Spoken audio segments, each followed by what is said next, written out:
গৰমত পিন্ধিব পৰা আঁচু দিয়া অন্য এখন চাদৰ আগবঢ়াইছো আপোনালোকলৈ চাওক এই চাদৰখন মই খুলি দেখুৱাইছো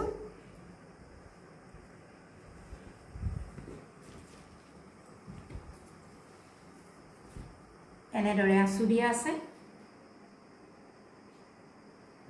অৰেঞ্জ কালাৰত আছে ইয়েলোত আছে আৰু এনেদৰে সাইডৰ পাইৰিটো দিয়া আছে গৰমত পিন্ধিবৰ কাৰণে সুবিধাজনক এখন কটন চাদৰ আপোনালোকলৈ আগবঢ়ালো এই চাদৰখনৰ মূল্য মাত্ৰ 160 টকা চাদৰখনৰ মূল্য মাত্ৰ 160 টকা গৰমৰ উপযোগী এখন কটনৰ চাদৰ আপোনালোকলৈ আগবঢ়াইছো ইয়াৰ মূল্য মাত্ৰ 160 টকা আপোনালোকৰ পছন্দৰ ভিতৰত পৰিলে আমাৰ WhatsApp নম্বৰত যোগাযোগ কৰিব পাৰে WhatsApp নম্বৰটো ডেসক্ৰিপচনত দিয়া আছে এখন কটনৰ চাদৰ ইয়াৰ মূল্য মাত্ৰ 160 টকা